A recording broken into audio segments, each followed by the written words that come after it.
Welcome to the AT Parenting Survival Podcast, where you get help and guidance through the chaos of parenting a child with anxiety or OCD. This show is for educational purposes and is not intended to replace the guidance of a qualified professional. Here's your host, child therapist, Natasha Daniels. Well, hello there, and welcome to another episode of the AT Parenting Survival Podcast. Today, I'm going to be talking about how to help your child, teen, or young adult with OCD and anxiety when they feel hopeless. Hopelessness is a really common issue and factor when it comes to dealing with anxiety and OCD. And there's a lot of reasons why our kids feel hopeless. And there's a lot of things that we can do to try to reduce that feeling. We only have our part to play in this, so we can't reduce hopelessness altogether. But there are things as parents that we can always do to try to improve things. And so today I want to talk to you about what fuels hopelessness and how do you approach it with your child. But before we get started, I do want to thank NoCD for sponsoring this episode. NoCD offers affordable, effective, convenient therapy, and they're available in the US and outside of the US. You can schedule your free 15-minute consultation to see if NoCD is the right fit for you and your child. Just go to treatmyocd.com. That's treatmyocd.com. I'll also leave a link in the show notes. If you are in Arizona or near Arizona, I'll be speaking at OCD Game Changers this weekend. And I would love to meet you and have you come out to this fantastic event. OCD Game Changers they do events across the world. So if they haven't been to your state yet, just reach out to OCD Game Changers and ask them to. You can go to their website at ocdgamechangers.com. You can also donate to them because they're a nonprofit and they do amazing work spreading knowledge about OCD and normalizing it, and really a grassroots effort to ignite some passion in communities to get together and create a movement. And what this event will be, and what most of their events are having speakers talk about their lived experience to let people know they're not alone. And I'll be going there as a speaker, one of 4 speakers, talking about my social anxiety and kind of my life story a little bit. And there'll be 3 other speakers talking about OCD. And one of them is an OCD therapist and colleague and great friend of mine. And I'm sure her story is going to be very riveting and interesting. So check it out. It is this weekend, March 22nd, between 1 and 4 p.m. in Scottsdale, Arizona. You can still grab your tickets at natashadaniels.com/OCD Game Changer. Game Changers, let me check. Yeah, with an S. natashadaniels.com/OCD Game Changers. That's just a quick link that actually takes you to her ticketing website. I always like to try to make easy URL so that if you're driving, you can remember it for later. But I would love to meet you. Come up to me afterwards and let me know who you are. Let me know that you watch the podcast, listen to the podcast, and that would be awesome. Okay, let's dive into today's topic, which is that hopelessness. And hopelessness is a real problem because there's so many different reasons, but it's a barrier. It's a huge barrier to our kids wanting help, engaging in help, feeling motivated to do the things they're taught in therapy or by you. So hopelessness really fuels that lack of motivation. It also becomes concerning because it can turn into something bigger like depression, which we're going to talk about in a second. So the first thing that you want to ask yourself is, what is fueling the hopelessness? What's driving it? And I've noticed that it's different for each person, just like anything else is. Some people have just developed all of these symptoms and they're so overwhelmed and they're so burdened with all their anxiety or OCD stuff that it feels impossible to claw their way out of that deep, dark hole. And so some people don't want to work on it because they think, what's the point? They feel like it's so bad that there's nothing that will help. Or I work on this one thing and then another thing pops up, and so what's the point? And so there is this attitude for some people where it's easier to just give in. It's easier to avoid, or it's easier to do the compulsions and get that brief relief and sit in the safe zone than move out of their comfort zone do things that are scary and overwhelming for their anxiety or OCD and sit with that discomfort. That's really hard. I do think that there is a temperament component to this. It's only one component. It's not everything, because I think the acuity of the issue is another thing. I think how it was triggered is another thing. So when you have kids that are like kids who have PANDAS and PANS, or have inflammation, or have medical issues that have created these issues, they're so overwhelmed medically that they feel hopeless because they feel like somebody has hijacked their body. And so there's that medical component.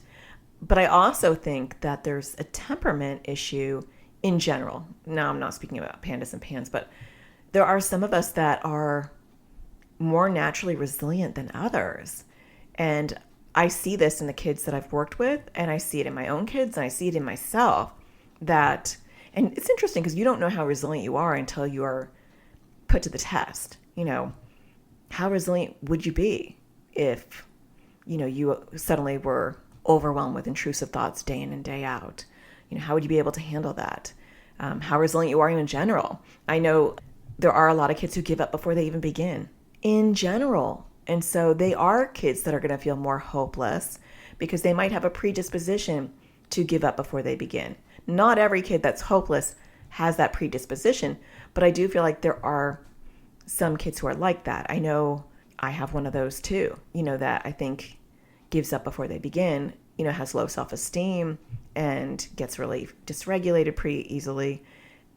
And I have family members who are like that too. And I feel like I have genetically the same stuff going on in my body that, my siblings and my family members do. But I feel like there's this tenacity to be like, I'm going to fight it. I'm going to crush it. I'm so, and everyone's different. So I just want to sprinkle that in because sometimes the hopelessness is bigger than just the anxiety and OCD. Sometimes it's how our child has always been. They were the ones that crumbled when they couldn't tie their shoes, and they crumbled when they couldn't wipe their butts, and they crumbled when they couldn't ride the bike, without the training wheels. And now they're crumbling because they have anxiety and OCD and it's too hard. So sometimes that could be part of what's driving the hopelessness. Some other things that can be driving hopelessness is that they've really done everything they possibly could. They've gone to therapy. They've taken the medications. They've tried the ERP. They've tried the things that you're talking about, and nothing's worked. Sometimes that's because you have a therapist. It's a wrong fit. They're not trained to assess, diagnose, and treat OCD. And so you were with the wrong type of therapy. And sometimes with medications, you're given medications that are too low of a dose for OCD. Or unfortunately, with psychotropic medications, you have to, try this one. That didn't work. Try that one, which is super frustrating. And so you have kids, teens, and young adults who are burnt out. They've tried things. They gave it their all. And now it's back, or it never went, and they're done. And that's hard because OCD is a really debilitating disorder. And I say OCD more than anxiety because OCD is more often debilitating to the point where people can't function. Anxiety obviously can do that too, but statistically, OCD is really going to knock you off your feet if it's acute. And so that can be an issue of hopelessness where it's understandable that you feel hopeless. This is rough and you've shown up and now you don't want to show up anymore. That can be really rough. And the last category that I want to mention, and these are not exhaustive categories, but is, everyone else is graduating, or everyone else is going to the party without a problem, or everyone else is able to eat without an issue, or everyone else is that comparison of why can't I do these things? Or why do I have these problems when everyone else is doing X, Y, and Z? And that can create a lot of hopelessness, especially when we start to get into developmental milestones. Everyone's graduating from high school, but I am struggling. Or everyone's going to college, but I can't go to college. Or everyone's starting to work, and I can't get a job. Or everyone's going to school, and I can't go to school. Those things can be really hard and create a lot of hopelessness as well. So we also want to look at, besides what's driving their hopelessness, we want to look at, is there a secondary mood issue? Is there something underneath this hopelessness that is clinical that we need to look at? Because depression is a co-occurring disorder with a lot of people with anxiety and OCD. And sometimes we can get to that clinical level because of anxiety and OCD. And so is this something that needs to be treated? Is it something that needs to be treated through therapy? Do you need the therapist to address the mood instability or the depression? Which sometimes can get tricky because you do have therapists that are like diehard ERP therapists, exposure response prevention therapists, and they won't go out of their lane at all. So if your child has a co-occurring issue with depression, they might refer you out for that, which adds another burden too, because then you're like, man, now we got to see two therapists. Or you see a therapist for depression and they don't understand the OCD and they're giving bad advice for that. So it's dicey when it comes to that, but it's not impossible. A lot of therapists will manage it to some level in therapy. And so hopefully you can have a therapist that deals with that. If there is a secondary mood issue, do they need to be doing things like behavioral activation, like doing things that are hard for them just to get their body moving? Take a shower if it's not OCD related. Sometimes that's a whole nother thing. Or go for a walk or text a friend. Do things even if you don't feel like doing them so that you can start to move your body and kind of catch up. Your mood can catch up because it can become very isolating and you just wind up being in your bedroom all the time. The third thing we want to think about is, do we need to address this with medication? And is the medication doing enough for the depression if there is depression there? And so do they need a mood stabilizer? Is there something else that they need? Just things to think about when we're thinking about hopelessness, to what level. And then there's things that go with hopelessness that become tricky. When kids are hopeless, they tend to have sleep issues. They're either sleeping too much or they're not sleeping enough, or they've got their nights and their days upside down, which adds to the disorientation. I don't know about you, but when I get jet lagged and my nights and days are swapped upside down because I'm in a totally different hemisphere of the world, I feel really disoriented and I feel sluggish, and I can easily move into kind of a depressive state because I feel really out of it. And so sleep is a huge thing. And I didn't realize to what level sleep was really impacting my son until I started to really pick that battle, because, there's so many battles that you don't want to pick. And sleep hadn't really been one of them 100%. He's very sneaky. So he's trying to get him off electronics. But I have found that when I did decide, okay, I'm going to put energy into babysitting the sleep, I'm going to make sure that, one thing that really helped is I found out that my cable company, Cox Communications, has an app that, I think I've mentioned this before. It has an app where I can turn off the Wi-Fi for specific devices. And that is the best gift I've ever seen, because I don't want to turn off my home security system. So I don't want to turn off the Wi-Fi, even though I think it does work. I think I was told it works for weeks and weeks without the Wi-Fi. So that's pretty crazy. But I don't want to turn off my Wi-Fi because it's running different things in my house. But the idea that I can just pick and choose, and I can actually assign computers and phones and iPads to different family members, and then I can set bedtimes on that family member. I can pause devices on that. So it might be worth something looking at. This is a total side note, but maybe your internet does that, or maybe there's options where you can manage that. I mean, there's certain devices that you can buy too that do that. But I started to manage that in a caring way, not in a punitive way. I noticed that your mood seems to get a lot worse when you're not getting enough sleep.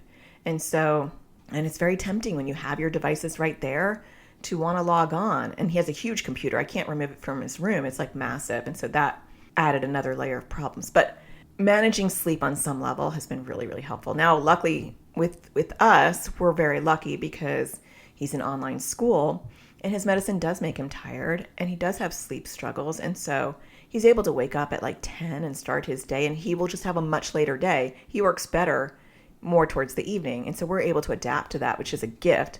But I still want him to go to sleep, around 10:30 or 11. I don't want a vampire. And that's what happens to a lot of our kids, is they turn into vampires. And managing their sleep is the one gift you can give them. They will hate you for it, but finding the Wi-Fi or shutting off the Wi-Fi during sleep hours, and it doesn't have to be extreme. It could be like 12 to 7 a.m. 12 a.m. to 7 a.m. Things are going to go off because I want you to go to bed. I think is a huge part of hopelessness, because I do feel like the sleep cycle with kids that they can't go to school anymore, they've been out of school forever, and they're stuck in their bedroom and they're stuck online. Just getting their sleep cycle is the one thing that is something we can control sometimes if you can find out how to access your Wi-Fi. And I know that may not be a battle you want to pick, and that's fine, because I get it. Like, this whole thing is exhausting, and you might feel hopeless too, if I'm sure you do, if your child is feeling hopeless, and that may not be a battle you want to pick, but I just want to mention it here. The other thing is eating. I know, well, my son is dealing with restrictive eating as one of his core issues, but not getting enough calories in his body, like that has been rough. And actually cutting off his sugar, which was not a battle, again, I wanted to pick. And so just recently I started to pick that battle because I was desperate. I was like, oh, he's so dysregulated. And I just wanted, like, whatever I can do. And if there's something in the house I don't want him to eat, that's my fault because I'm buying the groceries. I'm supplying the food. So I just did a whole clean out and just threw away candy. Like, we had a candy from Halloween, which is gross, I know, but we had candy from Halloween and it was getting eaten. And just a bunch of junk that, like, candy stuff, that I threw out.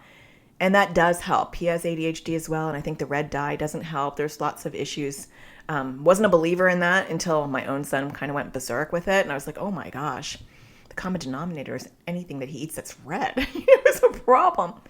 They also have, like, overuse of tech. And so I think, again, if you're doing the sleep thing where you're at least just regulating the sleep, the tech part comes into that because they do need connection. And I think, and this isn't going to be an episode on technology, but I do feel like a lot of kids who are hopeless, their one little silver lining is online communication. Like, they're gaming or they're talking to people or they're online.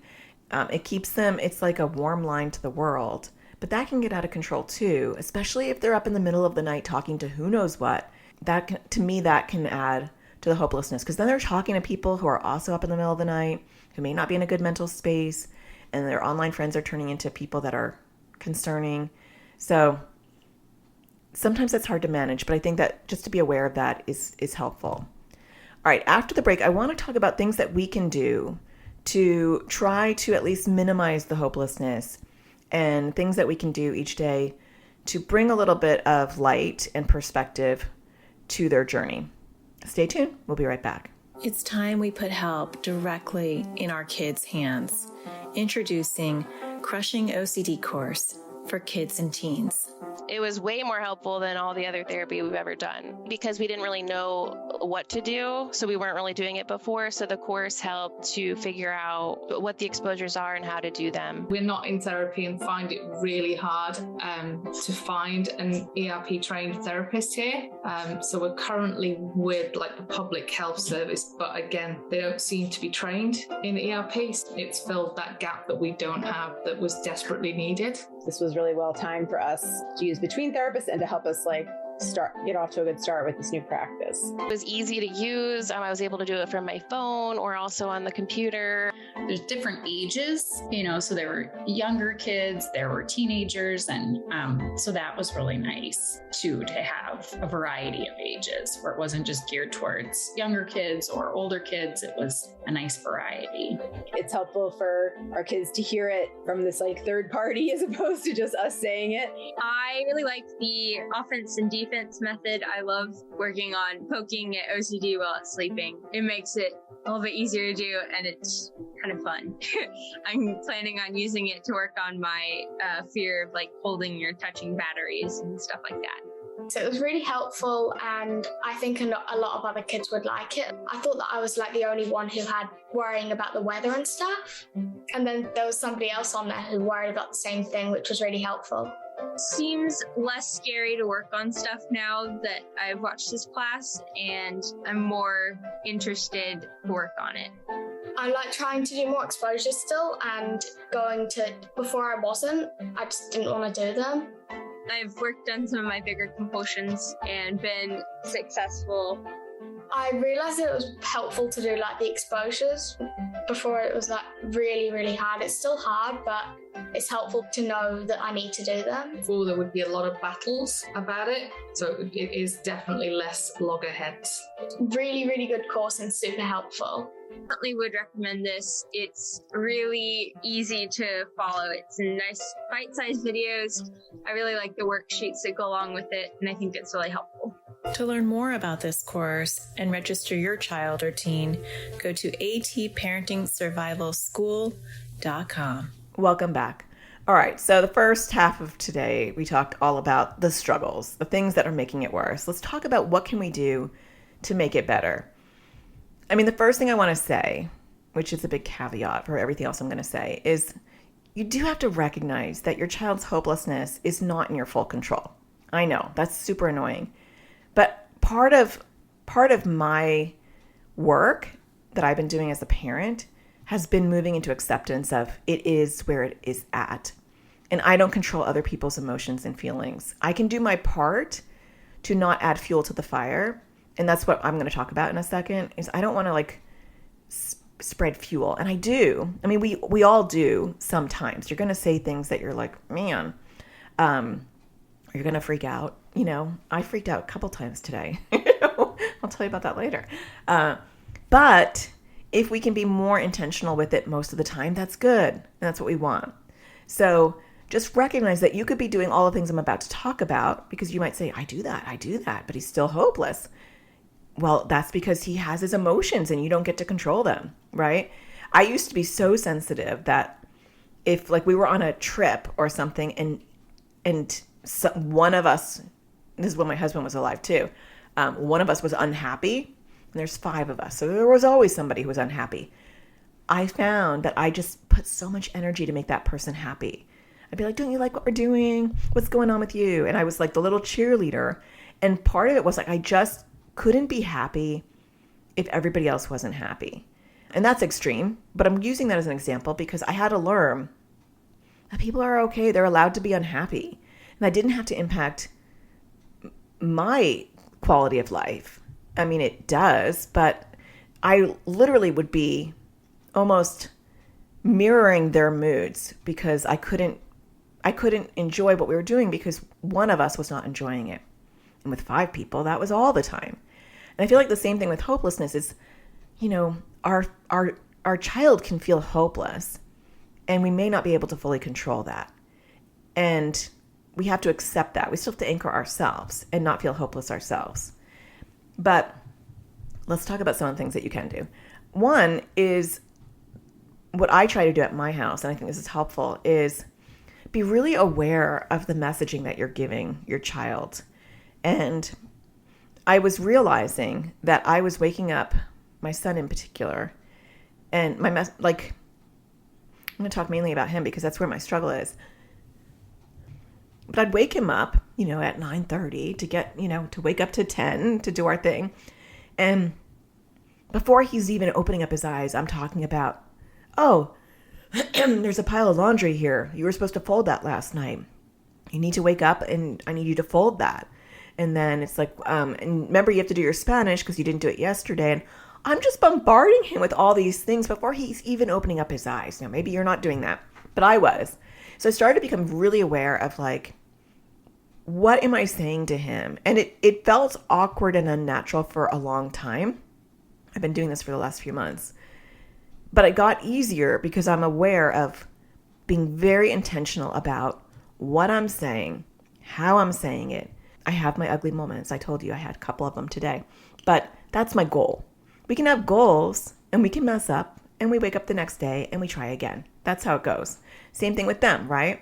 So I do try to make a point to highlight something that he's done each day that's positive. And it doesn't sound canned or trite because kids can pick up on that.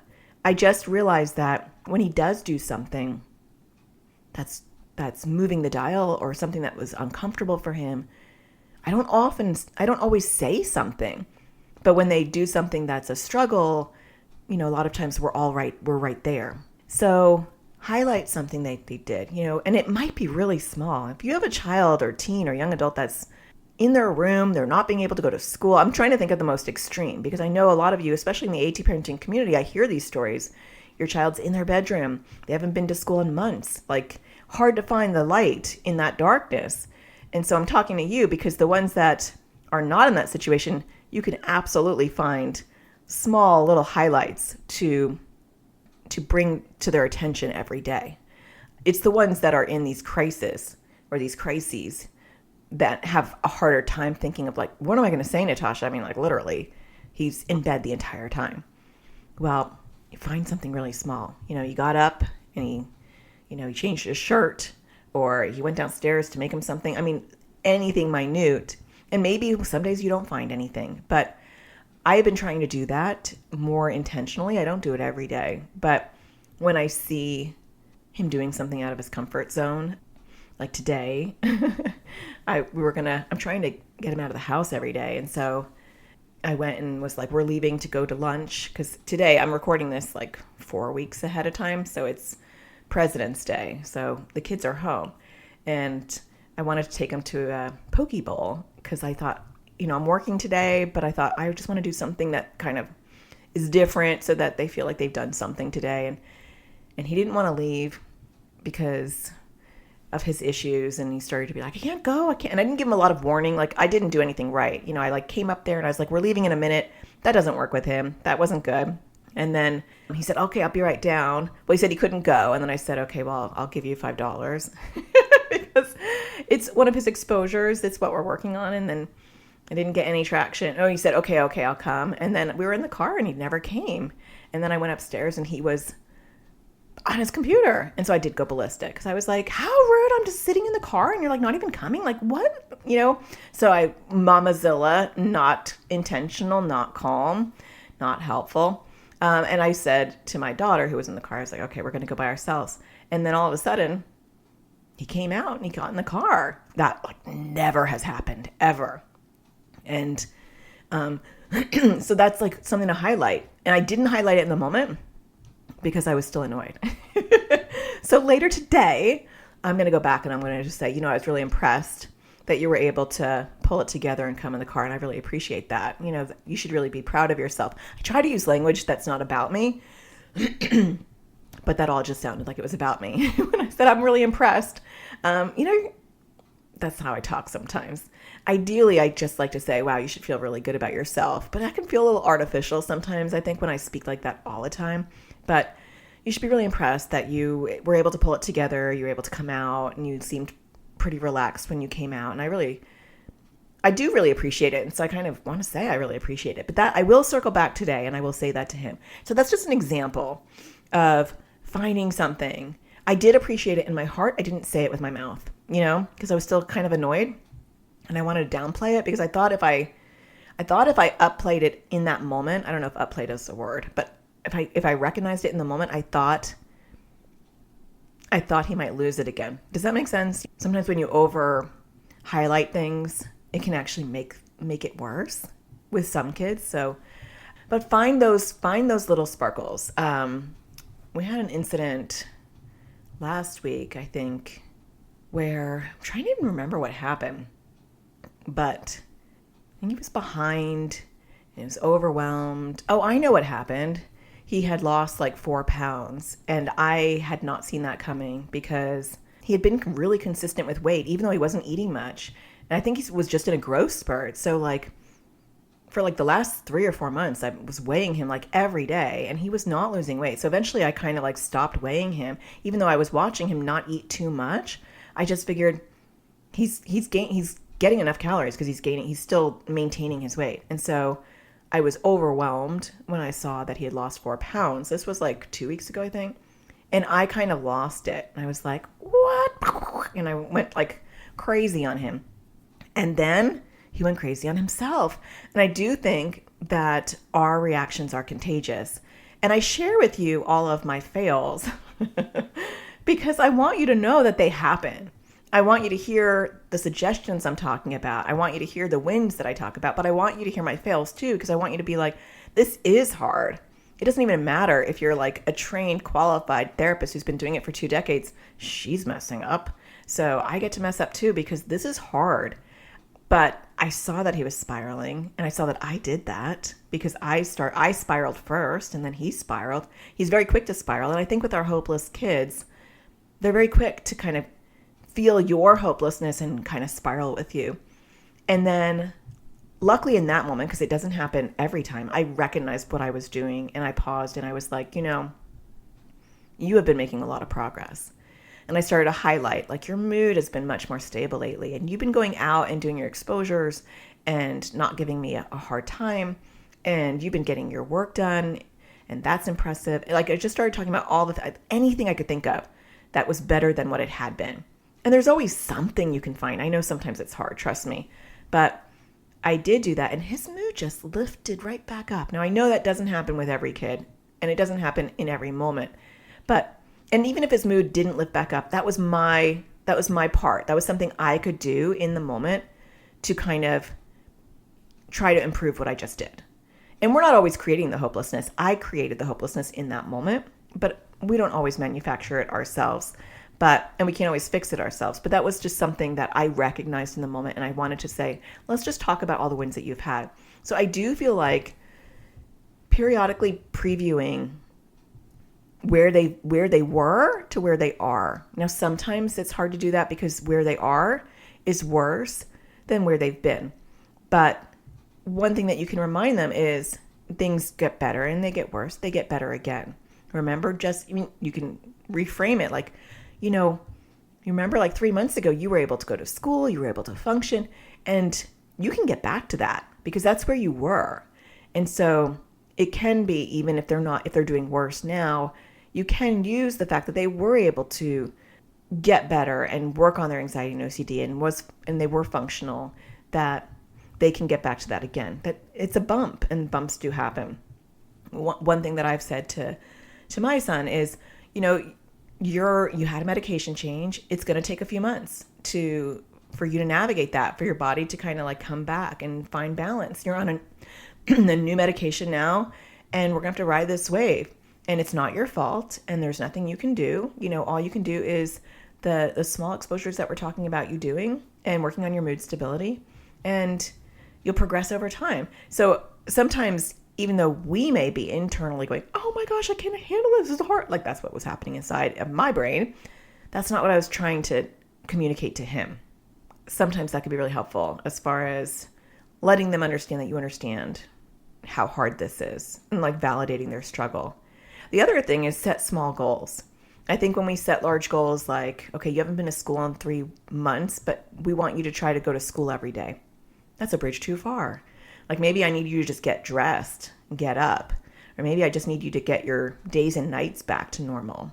I mean, you're not going to go to school if you are up all night and sleeping all day. So maybe we first start with your sleep. Or if I want you to sleep in your own bed, and currently you're sleeping in my bed and holding my hand, we're not just going to put you in your bedroom and say, okay, now you're going to sleep on your own. No, the first step is you can sleep in my room, but you're not going to hold my hand. That's where I was at with my 21-year-old when she was about 4 or 5. I was like, we started with, all right, you can be in my bed, but now you can't hold my hand.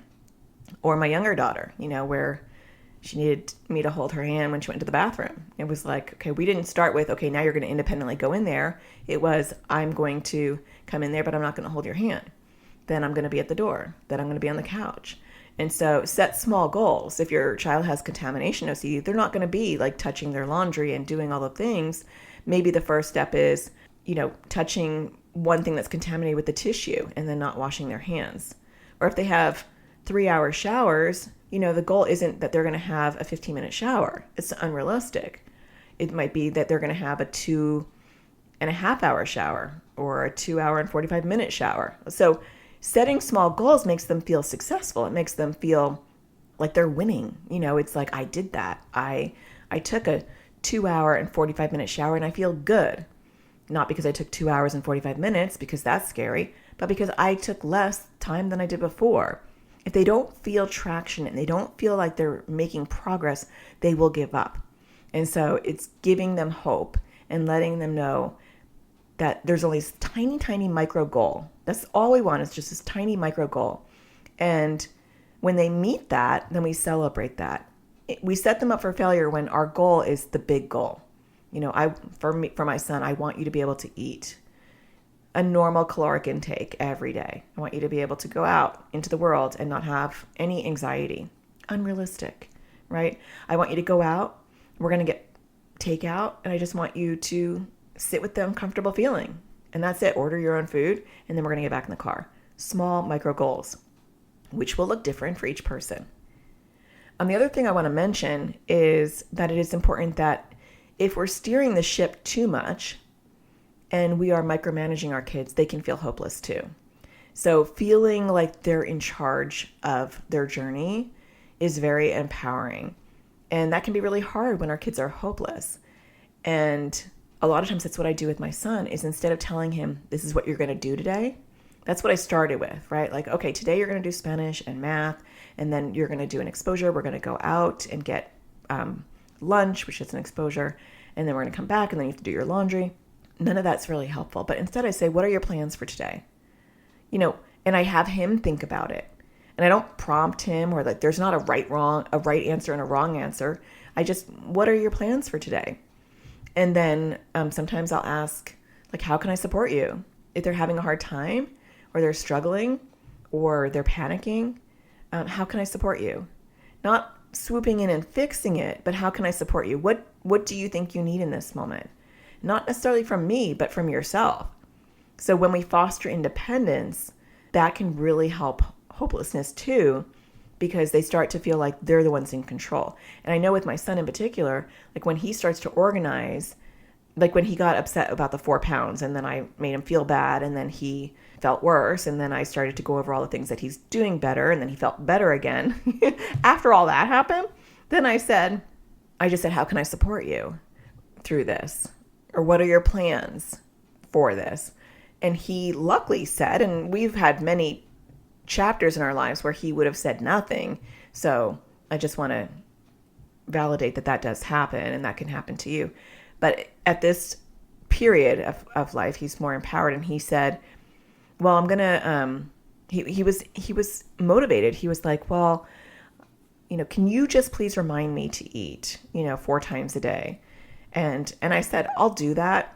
But if you yell at me or you say, no, I'm going to leave it, because I'll do what you want to support you and help you, but I'm not going to be abused by it. And he's like, or I'm not going to make sure that you do it, because a lot of times it becomes this like tug of war. And he said, that's fine. I just want you to remind me. And I have, it's lunchtime. You want to eat lunch? It's dinner time. It's a snack time, or it's breakfast time.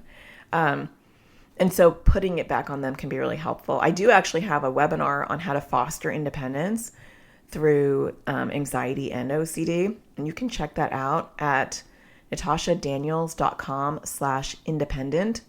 And I just give you tools on how does that look like in different environments, in different situations with anxiety and OCD. And there are definitely things that we can do. And I do feel like there is a correlation between hopelessness and dependence, when they feel they don't believe in themselves. That's part of what kind of fuels the hopelessness, is there's no belief in anything. And when we're over micromanaging and we're like, you need to do exposures, and you need to, go for a walk, and you need to eat healthier, and you need to get off online, and you need to, we're just overwhelming them, and they just shut down. And it can feel uncomfortable to just say, just to support them where they're at, and say, how can I support you? What are your plans for today? And leave it at that.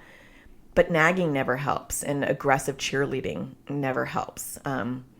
It just makes kids feel bad. And that's hard, because I think for some of us, we want to feel like we're doing something, and that's how we feel like we're doing something, because it almost feels like we're giving permission if we don't do that. Like I'm allowing them to fall into this pit of despair. But really, you're not. You're not allowing them. They have their own feelings, and they have their own mental state, and you only have a small say in that. You have the things that I talked about today, like those certainly can have power, but that only goes so far, and the rest of it will be up to them, which I know can be tricky. And that's why we have to anchor ourselves and, take care of ourselves, because it's hard. It's hard when we have hopeless kids. But I hope that today helped. I hope that you got a couple of takeaways, some gems that you can start applying to your child, teen, or young adult. And I hope to maybe see some of you on Saturday, on March 22nd, this upcoming Saturday. And you can get your tickets at natashadaniels.com/OCD Game Changers. And if you are enjoying the podcast, don't forget to rate it, hit a star, write a review. I greatly appreciate that. And don't forget to find the sparkle in everything you do. Take care. Thank you for listening to the AT Parenting Survival Podcast. To get additional support raising a child with anxiety or OCD, visit Natasha's online school of on-demand classes at atparentingsurvivalschool.com.